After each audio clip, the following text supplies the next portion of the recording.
As I had mentioned, I'll start with an introduction in case we have some new attendees. My name is Michael Wagner. I'm the owner and founder of Wagner Prep, which is a college admissions and test prep tutoring company. We help students really all across the world go through the whole high school and college admissions process. We've seen an increasing trend over the last 5 years or so of students going to European colleges more often. So we thought for this season, as college admissions is coming up, to kind of spotlight why that trend is happening, and then also focus on a couple of schools that are popular or maybe have an easier, more well-worn path. So that's the idea. Alongside me is Megan Fisk, who is our relationships manager. She's going to be moderating the chat. So if questions come up, you can drop them in the chat, and then she'll interject if needed. If it's a moment that requires the question be addressed in that slide or something like that. And otherwise, we'll also have time for questions at the end. Um, and my goal by 8 o'clock is to get interested parents who are thinking about this to understand the benefits, the pros, the cons of attending university in Europe or Canada, and then be able to have some free resources to explore those options even more as you go forward. So, with that being said, I'm going to share my screen.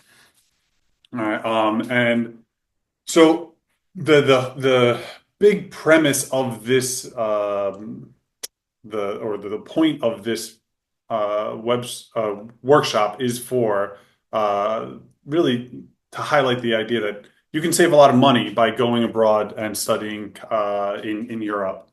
The benefits of this are going to be pretty clear by the end of this hour. But we're going to look at both sides of the coin. So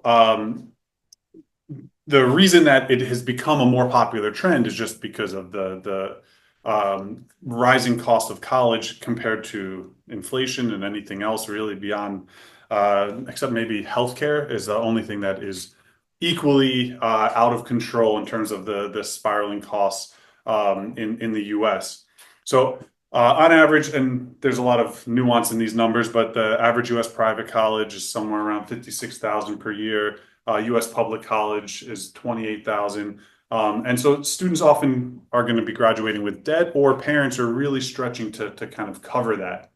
We're going to look at several different high quality European and Canadian universities that are going to have debt loads or price tags that are much, much lower than this, but that still have equivalent education quality, especially in like global corporate settings. And these are all going to be accredited programs, so it's not trying to save money by sending your kid to some random place. These are all well-respected and accredited programs that corporations that do business internationally would know. Um, One of the biggest benefits of a European degree is that it's 3 years compared to a 4-year degree.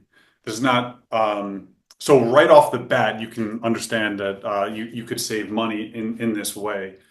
We're not going to see any colleges that cost $93,400 a year, like Columbia University does currently, or $90,000 a year, like Boston University costs now this cycle. So already you're going to see the highest priced European or Canadian university is going to be in the 40s or 50s. Like without any kind of aid, scholarships, anything like that, you're almost cutting it in half from some of these elite institutions in the U.S. Add in the fact that some programs are 3-year degrees that would still hold that same equivalency, and you would save even more money right off the bat. So, um, uh, As I spoke to, the 3-year program, another benefit in European cities, oftentimes the cost of living is a lot lower. We'll take a closer look at that in the different cities of the schools that we're going to talk about. Um, Also, the application fees tend to be more reasonable when applying. For example, the you can apply to 5 schools within the United Kingdom for about $37, and no school in the U.S. has an application fee that low. And that's just to apply to one school. So then, obviously, there's a benefit in that process. And it's if your student is adventurous, if you're even thinking about applying to a school in Europe, you may have a student that is more, or at least thinking about a gap year, and there's a lot of flexibility in the admissions process for that because that's a much more entrenched tradition in the European schools. So what we're going to look at first before we dive into specific schools is just some of I'm trying to highlight some of the key differences between going to school in the US versus going to school abroad. So in the US, generally speaking, we follow more of the liberal arts model where you're going to take a broad range of classes. You have your prereqs or core requirements or gen eds that you have to take humanities, you have to take a science with a lab component, you have to take a math class, right? Like to kind of create that well-versed, broadly educated student. That is completely the opposite in Europe. In general, their programs are much more specialized, and in Canada, where you're picking what they would call your course, what we in the US would call your major, and you're applying just for that course, and you'll be focusing on that primarily throughout your 3 or 4 years while you study. So for some students, that excites them and engages them. Other students aren't sure what they want. There are like more exploratory programs in European schools, but in general, it's more specialized. Um, Being that it's more specialized in Europe, if you're not in one of those exploratory programs, if you want to study math and that's what you go in for, and then you all of a sudden decide you want to switch your sophomore year, you're gonna have to backtrack on that because you're not getting those prereq or gen ed requirements. So I would advise if you are thinking about this route, make sure either your student knows what they want to study or joins in on one of those exploratory 4-year programs where you take a foundational year. And then we talked plenty about the 4-year versus the 3-year. Cost and financial aid. So obviously in the US, we know the cost of attendance can be quite high without any kind of merit-based or need-based aid. Many elite institutions are in the 80s and $90,000 a year. Are even in state, like a SUNY is going to be about $30,000 a year for New York residents, and other public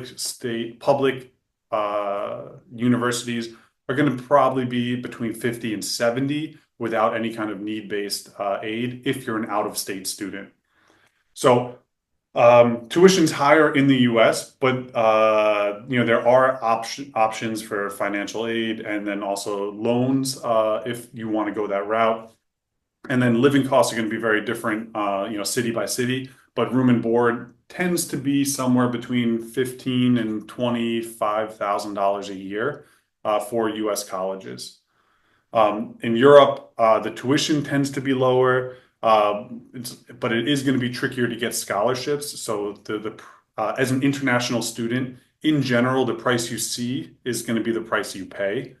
In some ways, though, that makes this whole process a lot easier. You're not waiting on the institution to give you some scholarship money and then trying to make the decision. You can go in knowing this is going to cost me about $42,000 a year all in, and make your decisions in your application based on that. And then in general, the cost of living in Europe tends to be lower, so that and lower than US room and board. We'll take a look at that in a moment. Campus life. This is probably the biggest difference. So if you have a student that is, like looking at Big Ten schools or like some of these big Southern schools where Saturdays are holidays during the fall because college football season. Like that is not the culture of the European university. Some do have closed campuses or a central campus, but in general, comparing them, it's less of that and more of a decentralized campus where students are focused on taking their classes, excelling in them, and then have a world outside of the university.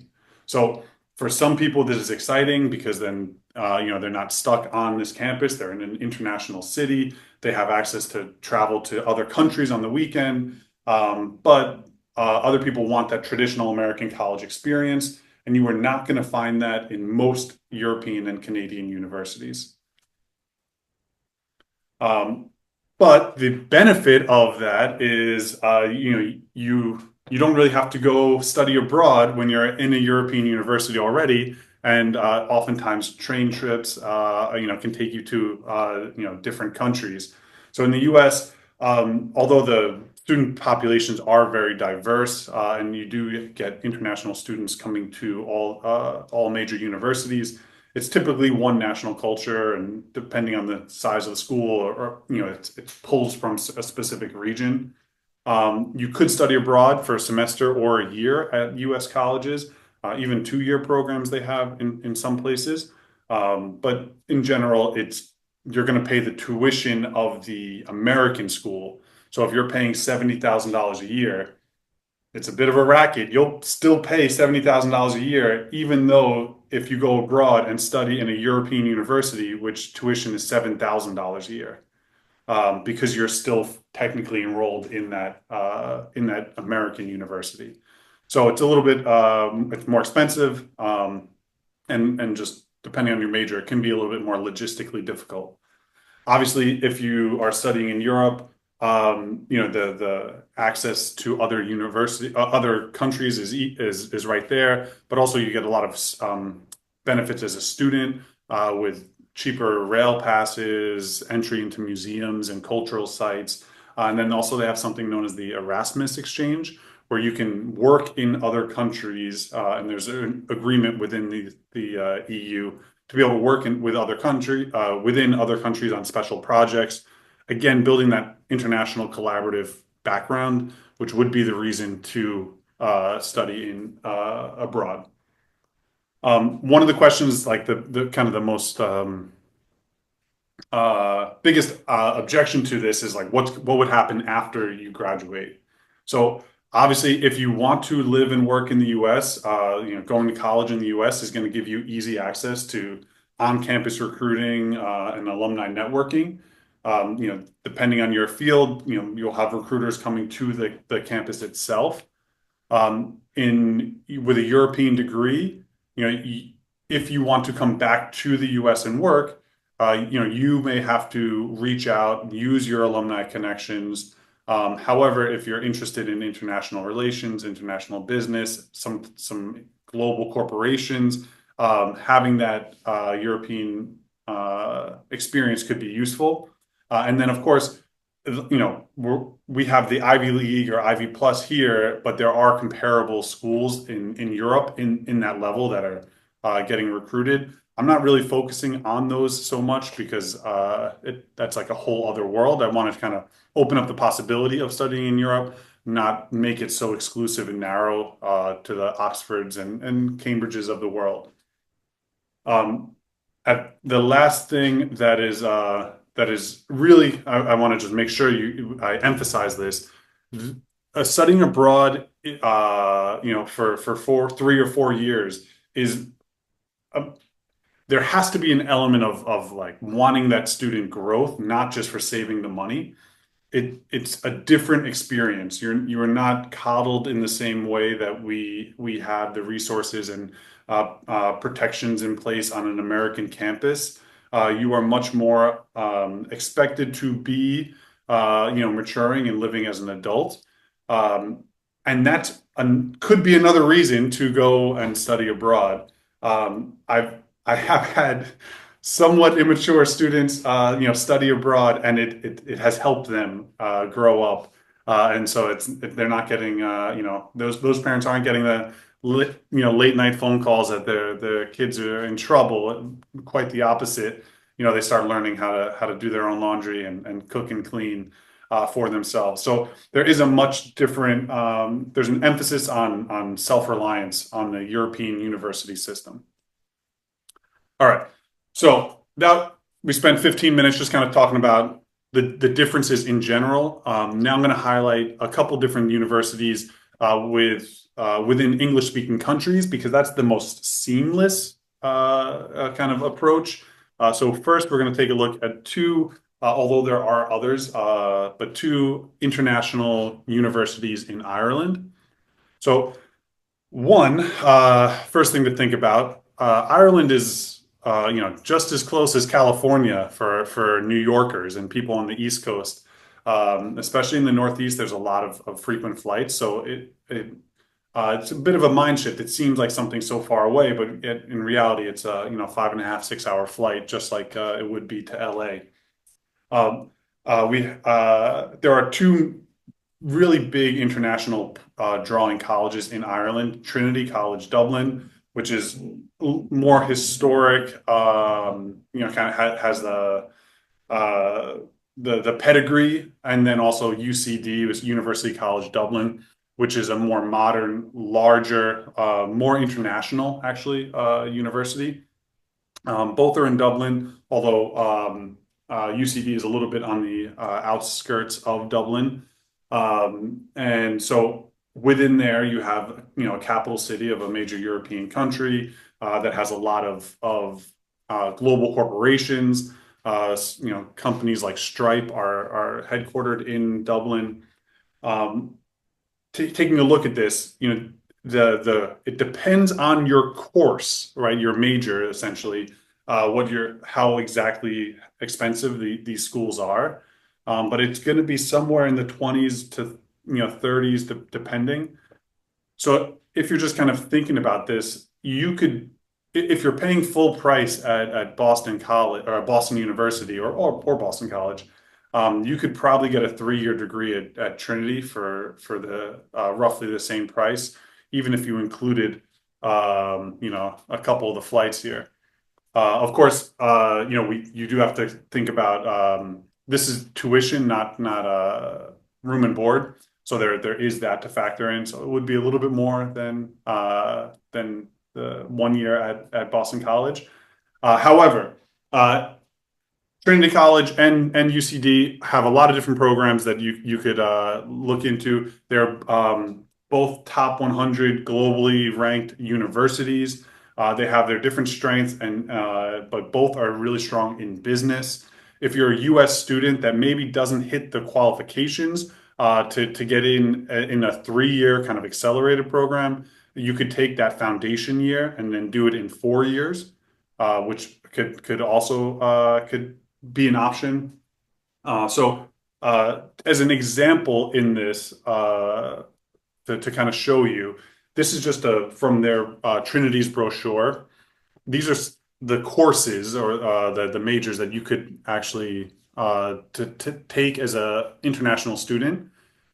It's different than applying to Cornell University, where here you're applying directly to that course. So they're going to look for different things, and that's where it's tricky to give general admission like standards or requirements. They will have a whole breakdown of each one of these courses, and if you're applying for English literature, right, that's going to really want you to have a high SAT score on the English side, and then have taken 4 years of English. But then even at a school like Trinity, have taken APs in English, or if you're in an IB school, taking your higher levels in English. As you would imagine on like the math or STEM side, it's the same thing, just in its opposite. So part of this process for applying to international schools is figuring out which one of these courses students are interested in. You can also apply to more than one. So you could apply to different schools have different requirements, but you could apply to two different courses and see which one you get into. if you wanted to try to shoot for a higher one, but then also have a backup. So that's another option. Um, two schools in an English-speaking country. Staying in that same general area in Scotland, so in the north of England, you have three reputable schools, all with prestige and a global reputation. University of St. Andrews is probably going to be the most similar to an American school in the UK. It typically does 4-year programs, not the 3-year, which you see a lot in the rest of the UK. It is a really strong school for international relations, international business, political science, and then also the like historical research, because it's such it's literally an ancient, what they call it, the one of the ancient universities. Then it has a lot of great archives there. So University of St. Andrews also tends to make it easier to apply for American students. You can the last couple of years you could apply directly through the Common App, so you can actually just add that on as a UK option if you're thinking about it, and you could just add it to your American list of schools. Two other really global like schools with great global reputations is the University of Edinburgh and University of Glasgow. So Edinburgh is a great dynamic city that would be a really good launching off place for students if they're interested in studying this and any of the courses that they offer. Obviously, their strengths: medicine, engineering, arts, business. They have campuses around the city, so you, depending on where what you study, it depends on like if you're in the city center or if you're on a newer campus built a little bit further outside of the main campus. It is Edinburgh is a school that ranks higher internationally than Columbia University, but because you're an international student and they know that they can then charge you full price, which still is going to be like half the price of Columbia. You and one, they like students from the US, so then they're more open to taking on those international students because they know you're paying full price. So it gives you a leg up in admissions. And then, as I was saying, it's a really well-regarded university. So it's a little bit of a hack to get to a well-regarded institution like the University of Edinburgh. Glasgow is similar, except Glasgow's a little bit. The city itself is a little bit more working class than the posh Edinburgh. It's a really affordable education, so it's going to give you the best out of these three in terms of like bang for your buck. And then they also have really strong programs in both medicine and engineering. So. Um, Going all the way south to England, I'm purposely not choosing to highlight Oxford or Cambridge or the London School of Economics because these are schools that are tricky to get into to begin with, and they have their own process for this whole thing. So there are other schools, that in the UK that students attend and really enjoy, and they're generally in this kind of $30,000 a year range.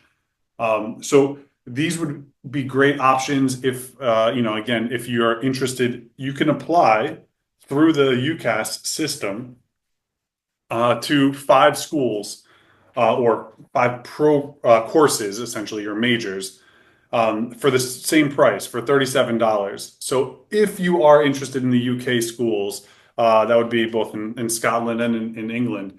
You can, and there's more than that. I just highlighted, 6 of them in that country. The process is way more straightforward than what we do here in the US.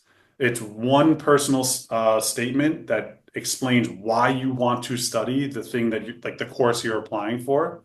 So if you're in, computer science major, you would then write your personal statement on why you want to study computer science. Ideally, you'll have done some projects, internships, worked with some people, done interesting things in the past to actually have gotten you to the point to like to push your interest to applying to a course for 3 or 4 years on that subject. And then once you fill out the all the other just the basic paperwork, then you submit and you're done. This tends to wrap up at the end of January. Tends to be around January 31st, but sometimes a couple days before. And then that's it. That's the whole process. In the U.S., if you were with me on Tuesday, you would have seen it's a lot more complicated. They make you jump through a lot more hoops. All right. Some students want UCAS schools, international schools, and also American schools. And so, speaking of jumping through hoops, it does get quite complex. So, this is an example of a student that we worked with in the past where we were trying to figure out what are the 5 courses that this student wanted. And then within that, what are the other European schools that she wanted to go to? And then also applying to some European schools that are on the Common App as well as some American schools. So this was way more work because it was a mixture of so many different options.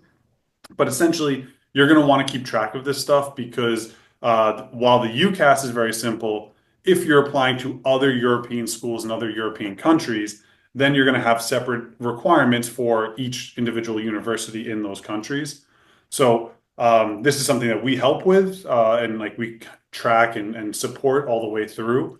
But I just wanted to kind of give you a sense of like, how many schools and like the process. This is kind of mid-process because you can only apply to 5 courses in the UCAS system. And as you can see, we identified top 3 schools, but then weren't sure what 4 and 5 were going to be at the time that I took the screenshot. All right. Not to bore you too much here, so I'm going to just move along a little bit quicker with some of these other European options. The one other country that has the most English-speaking programs in Europe would be the Netherlands. These are just 5 of the universities that have good programs. I will send a resource that has all of these schools and some of this information in the thank you email that comes out after this webinar. So if this seems like I'm throwing a lot at you, I am, but I'm going to also give it to you so that you have all this information to kind of start your own search.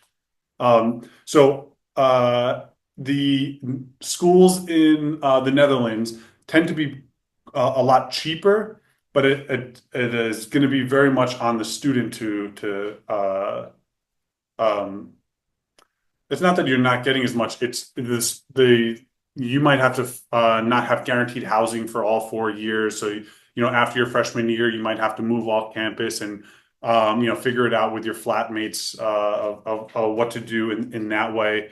But the options here are absolutely great in terms of saving money. And also, these are all fully accredited universities you would put you in a really good position career-wise, depending on what you study and what you want to do. Also, the Netherlands is a great jumping off point for working or traveling to other European countries. France is a little bit trickier. They do have some the Sciences Po is one of the top universities in the entire continent of Europe that has English speaking programs, but not all of them are English speaking, so you have to be a little bit more selective in researching.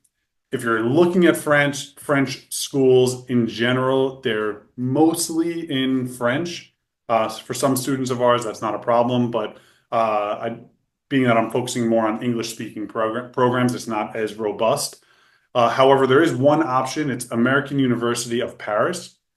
So American University is a large university in DC. They have 2 satellite campuses in Europe, one in Paris, one in Rome. that have full-time dedicated staff and faculty just in it's like on that satellite campus. So it's a way of studying abroad, but still having that U.S. style education. They have 70 full-time faculty, like professors, plus a whole bunch of adjunct and part-time professors. It's like a 10-to-1 student to teacher ratio.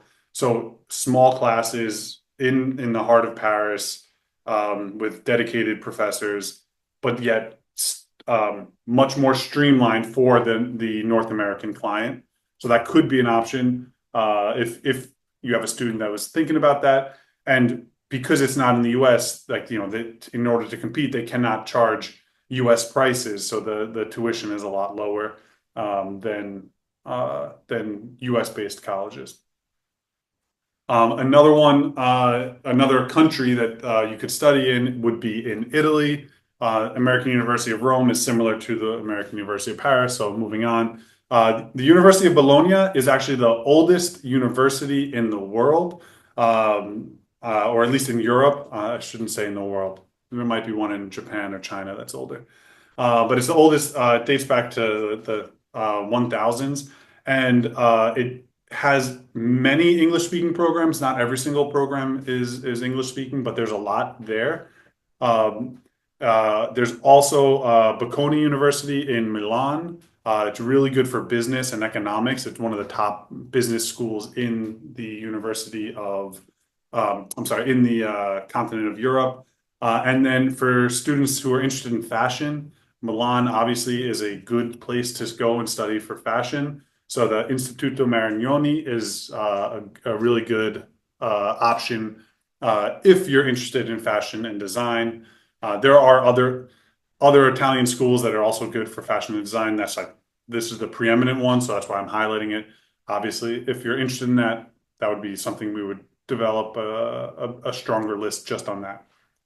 Another really good option, similar to France, a lot of Spanish schools, you're going to be speaking Spanish. For some students, that's not a problem. But if you wanted an English speaking course in Spain, IE University, you might hear it pronounced EA because that would be how you say it in Spanish, but I'm using the English pronunciation here. IE University is a top business school in Spain and also a really good architecture program in Spain.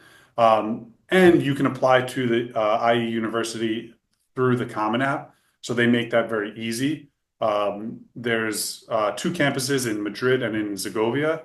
You're going to get, because it's an international school and they're trying to pull from lots of different places, like they have a lot of support for international students. So if it's business or architecture or international relations is on your radar, I would suggest looking at EA University.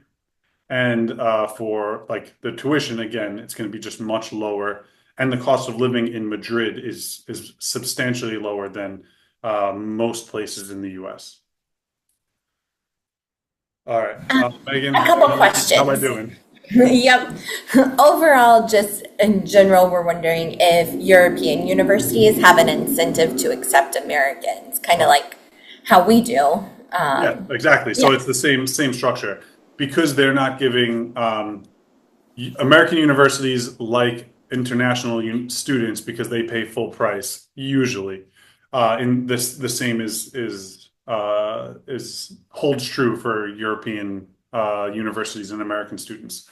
I sat in on a presentation in Scotland, and they were very explicit about this, that it is easier for an American student to get into Edinburgh than it is for a Scottish student because they're going to pay full price and they want to hit those numbers of full yeah, ticket students. And then also just like I have a student at Trinity right now who had lackluster grades, and I thought Trinity was a long shot, and he got in. And he's thriving. He'll graduate this year. But yeah. So you have not only is it like a nod because you're going to pay that full tuition. So then like they want to kind of pull you in. So if you can make a compelling case, if you reach out to your rep here and start that relationship, that's a strong pull for these universities. Yeah, that's a Yeah. really good angle I hadn't thought about too, is that if your grades aren't the best, you might get into a more prestigious school internationally than you would here. So that's cool. The other one I think you might be about to cover is what the requirements or test is if students want to study in the native language abroad. Yeah, so uh so yeah, I will talk about that. Um uh We can save it um, if it's coming up in a yeah, minute. I'm going to talk about it in a Okay. minute. So Um, and then last one is kind of a whole other can of worms, but would love to hear more about like Tokyo universities. mhm. So you need then yeah, you're going to need to speak Japanese unless there's like these very specific programs. I've spoken with this family before. I think they're have like Japanese heritage and Okay. So yeah, so probably have the language. Yeah.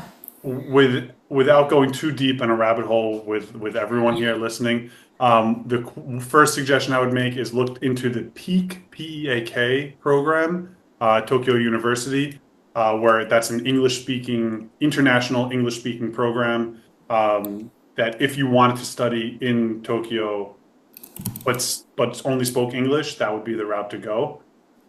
It's rather narrow. It's either like you major in East Asian studies or environmental sciences, which like you take a 2-year broad curriculum and then specialize after that.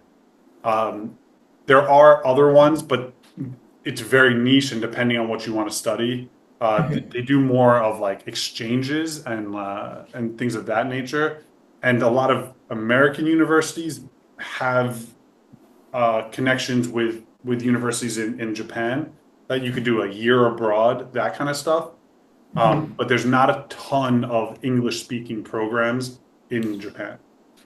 Great. And then one last question that came through that I think fits right now is what the type of support is for like neurodivergent kids in general. Is it more or less of a focus versus in the US with these schools abroad? And That's there's definitely not a more of a lot. focus in the Yeah. US. In general, there's more support, but it's going to vary widely school to school. So if you have a neurodivergent learner, that would be a good question to ask, like the regional rep of each school. Hey, what do you have for this? Um, the British universities are tend to be pretty strong. Um, I will say, like the Italian universities, sometimes they don't get back to you right away, and there's like it can be a little bit more of if you're not on the typical path to get answers to questions, and you don't speak Italian, it can be trickier. But also now with ChatGPT, you can send Maybe. emails in Italian, get them back in Italian, translate. So Yeah. there's more flexibility there than even just a few years ago. So Yeah, I guess maybe I'm still stuck a few years ago when there wasn't that much like student services support in European colleges. But in general, yeah, like it, because we're only talking, we looked at 20 different universities, right? In yeah. general, the US is going to have way more services, like the amount of money invested for like health services, mental health services, like recreational services and concerts that come to the campus, events like your spring flings and things of that nature. That is a U.S. phenomenon. However, yeah, they're European colleges are like do have support centers. They have career offices. They have like tutoring centers, like Okay. writing centers, things of that nature that you would need. And when I was on the campus of actually Edinburgh, it was finals week, and they had llamas on campus, and students could go and pet and interact with the llamas to de-stress. I love that. So that I is love Edinburgh. definitely a very American style kind of thing where they like in certain campuses Yeah. they bring puppies in on like finals week and stuff like that. So I just saw these llamas being paraded around, and so depending on the university, there are sometimes these American kind of style services, I guess we'll say. Yeah, cool. Okay, well, we will be done with questions until the end now.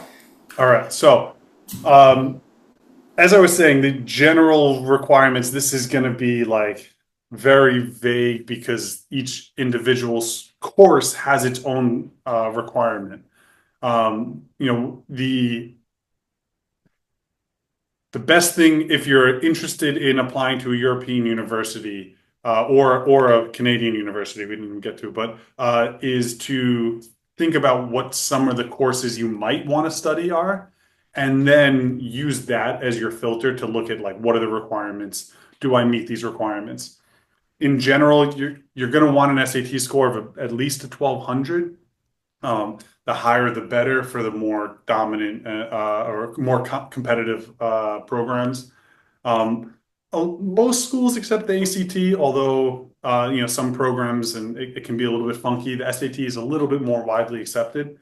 And then AP scores at least a 3, but a 4 or a 5 generally is what they're looking for, especially in competitive programs.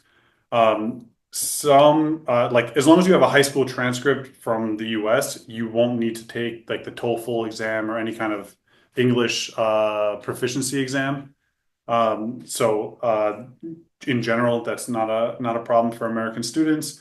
And then, like we talked about, the personal statement for UCAS, it tends to be similar to like why do you want to study this course? If you're going to Bocconi for business, it would be the same as if you were applying to the University of Bath for business. Maybe theirs is 800 words, so you can add a little bit more, put that story back in about you and your grandfather or something like that. But they tend to be in that vein, European style essays. And then same thing, letters of recommendation. Of course, if you're studying architecture or design or fashion, there's going to be a portfolio, which would be a whole separate thing that opens up other issues. So it's like portfolio is a whole other world, but you will need that just like you would in the US. Also, the deadlines tend to be in the spring, so March through May, but they tend to be rolling. So rolling admissions means that you can send it in, and then sometimes they do things on a first come first served basis, right? So they're just like if you meet the requirements, you're in, and then once they get that number, then they like fill it up. So although they tend to be later, and it is going to be different day by school by school. So that's why we create those spreadsheets with students and make sure that we're hitting the requirements, prioritizing that kind of stuff. Um, so we talked about cost of living, and I just kind of want to throw this up there to give an idea. So some of the schools that we went through quickly, and the cities that they're in, the monthly living cost is somewhere between $600 to $1,200 more or less, and that includes housing, food, transportation, and personal expenses in that estimation of that living cost. And so if you're looking at the annual total, that seems like it's on par with a lot of room and board, although that doesn't include those other personal expenses in the universities. But just to give you an idea, like SUNY Binghamton, which is in upstate New York, the room and board is $19,477 for this year. So that just goes to show that and that's for the 9 months that you're living on campus, and you have a month off in the middle. So you students would be coming home in the summer. They might they might be able to sublet their flats for the summer, things like that. So these costs aren't exactly apples to apples. So it's another thing to kind of think about. Um, in terms of uh, like applying to schools in your native language, one area where it would help is if you speak French and you're applying to McGill. They send all their forms in French, and it can be tricky. You can go to McGill University in Montreal and go to an English language program and not have a problem, but it definitely helps on the front end of applying. Just because I wanted to get to this question, the other aspect of this, the like if you're applying for um, like a to a Danish school and you speak Danish, they may ask you to take a test to prove proficiency in that language, unless you have some type of certification already. But if you're fluent in that language and you're study at a high level, you should be ready for it. All right. So quickly on Canada, our neighbors to the north have world-class universities as well. In general, they are much cheaper than U.S. Programs. They're internationally recognized, and there's generally speaking, a high quality of life. And they're not that far, especially if you're in the Northeast. You have Montreal and Canada. If you're on the West Coast, you have Vancouver. Those are the three that I would highlight for Canada. These are their top three universities.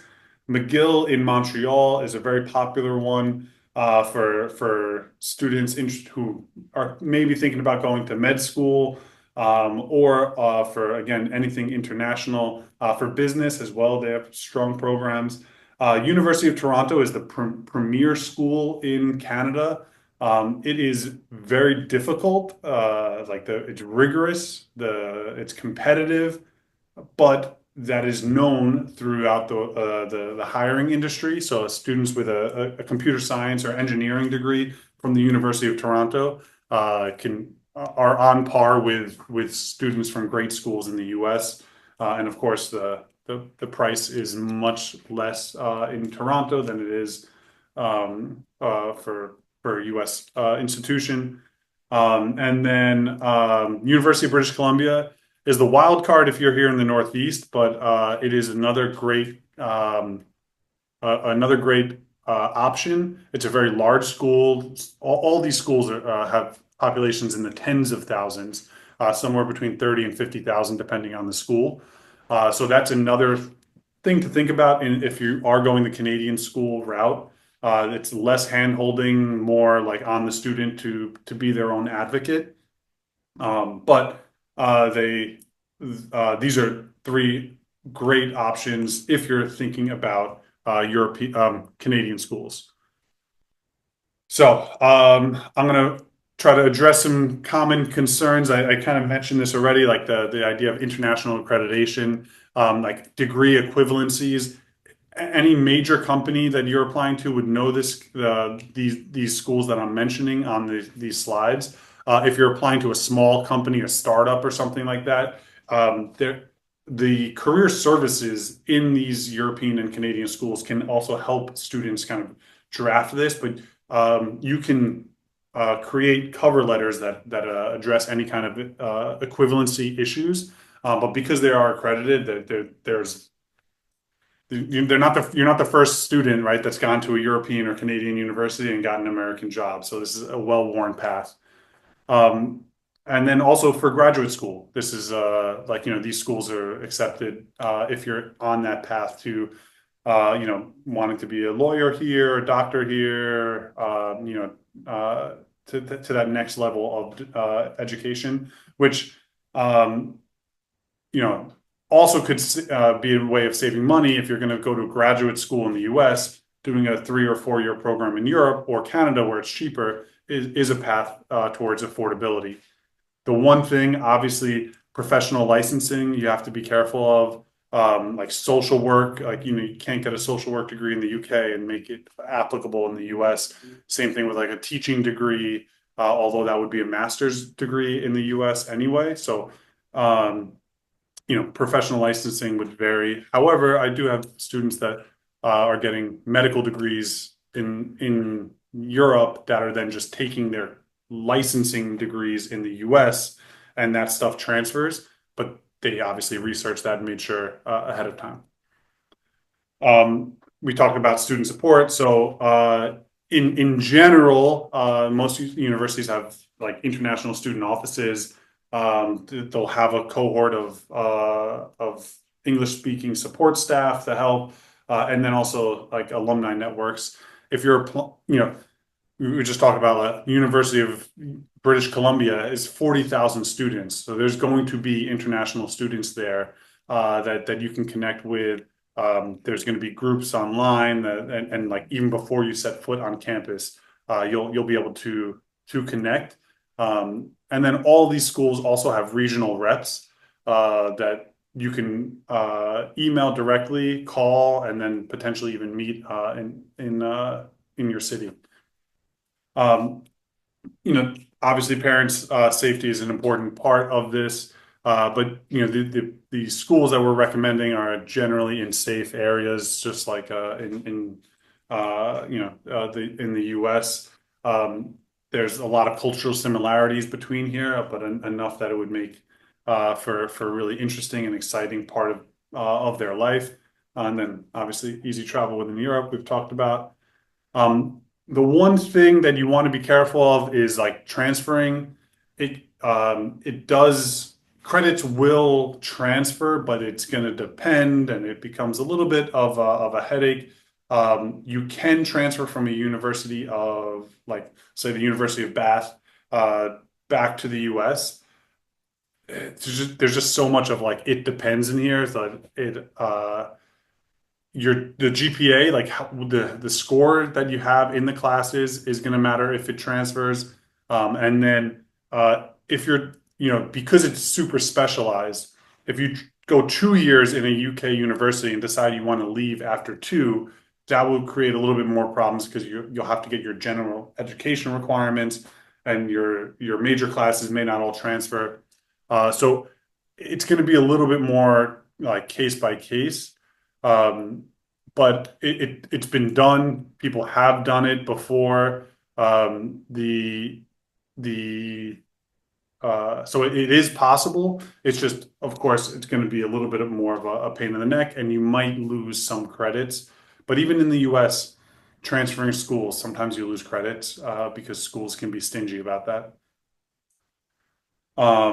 So I kind of mentioned this stuff already. If you're here on this webinar, you're probably already recognizing the value of just getting out of your comfort zone, right? And I think that's an important part of this. But the international experience could be a great talking point on in an interview as a new hire.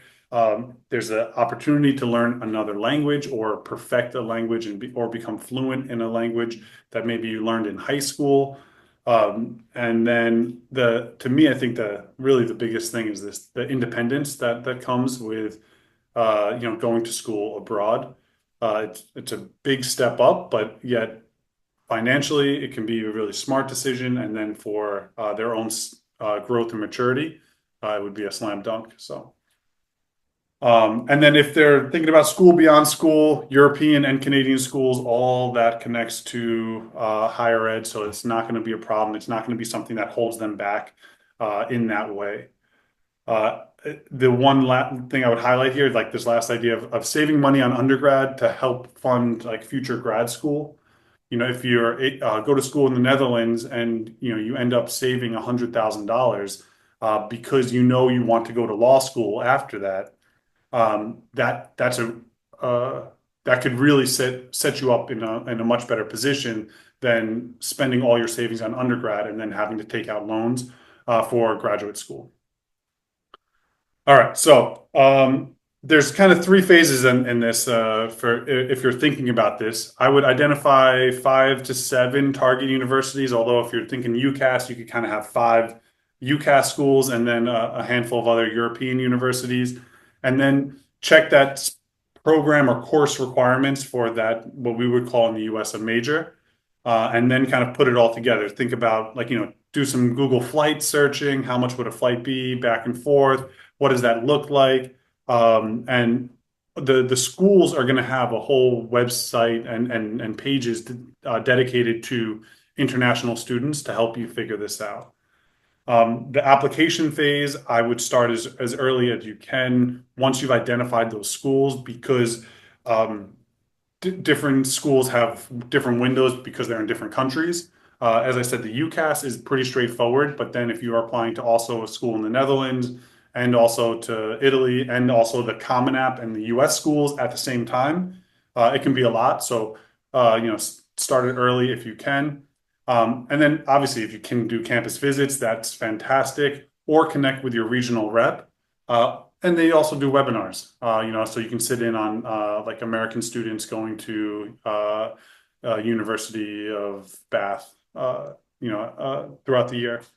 And then, once everything kind of all the dust settles, that's the decision phase in the spring, so that by May, you know what you're doing, and you go about it. So, if that seemed like a lot, and you're like, "Wow, this sounds like a really cool idea, saving $100,000 going abroad," but I don't even know where to begin.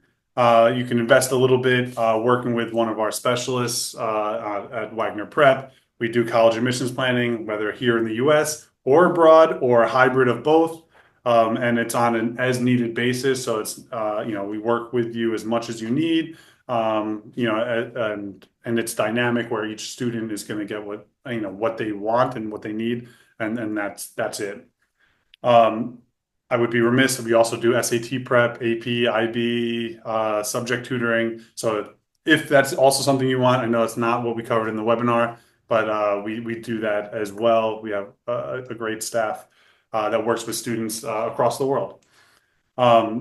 So if you're interested, Megan is our relationships manager. She would be the one to reach out to and kind of get this process started. If you want to learn more about international universities, have a longer conversation about your specific case, we can definitely do that.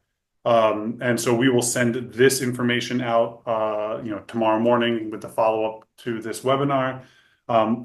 This company was founded on individualized service and really putting customer service as the priority here. And so whether you're going to college in Europe or in the US, that's still the same case for us. Some free resources that we will also include in the email tomorrow. The starter list of these international universities that we went through. Just a link to the UCAS. It's like a page that explains their system for international students. That the version of that planner that you saw, that spreadsheet that I went through quickly for international universities to keep track of the portals and all of that stuff, that will be there for you to use on your own for free.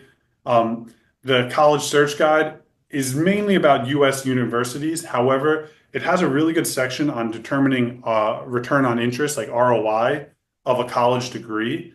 And being that you're here thinking about this from a money perspective, I thought it's useful to include that as well. And then, of course, we do free practice SATs every month. If you're interested in that and want your son or daughter to see where they're at or possibly to improve, this is just a free practice test. We give a full score report and detailed analysis that you could access as well. And so we actually have a coach who specializes in international like college advising. So that would be one option, although all of us like work together as a team and know the whole system really well. So if you want to work with us for any type of college advising or subject tutoring, we are here. But if not, then I hope this was helpful in your own journey. Megan, what am I missing? You're doing a great job. Everyone's saying thank you very much. Right. And I think you've provided a lot of value to everyone. We are having one very specific conversation about dual citizenship and how that works in Ireland and So they Jordan. look for residents. Uh, So if you've been living in New York, let's say for the last 5 years, you can't get the sweet deal on the in-state to or in-country tuition. yeah, I think Ireland's a little. I did some Googling, but it looks Okay. like yeah, like if you've got the actual dual citizenship and he's lived in the US his whole life, he could still pay domestic EU rate. But I think it's such a specific question that like So you're I know really for the have to. UCAS that doesn't work. Okay. Um, and I Yeah, there's probably some residency requirement, I would assume. Yeah, in general, that's the case Yeah. for these places.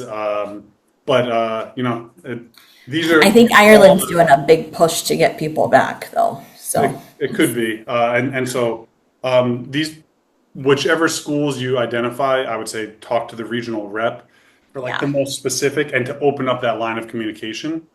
And you can find like that very easily on the website. Yeah, and I also wonder how it would work, just spitballing, but not everyone, like just how it would work with having, in terms of priority. Like if you're applying as an EU student, then you're in the EU Yeah, bucket instead of an international student. definitely. That's something to think about, when Yeah. you look at the student profile. And And I so, know just for like Irish, like in for Trinity and UCD, housing is tough. So okay. it's something to also think about in terms of like for international students, they may prioritize that. Yes. So as everyone on the call can see, this all gets very complex quickly. Yeah, it does. And so there's a reason to kind of have some help through this process and Definitely back and is. forth. But if not, like start early. If you have a rising senior, I would definitely suggest start now. And then if we can help, even if it's just like a pointing you in the right direction, reach out Yeah, and we're happy to help. we are. And And awesome. so, Well, all you've got right, just in time once again beautiful. for tip off. So let's Thank hope our Knicks pull it out this week as opposed to on Tuesday when they didn't do as good. Um, Awesome. all right, thank you everyone for giving me your time on a Thursday evening. And like I said, reach out if we can be of any service. Bye, everyone.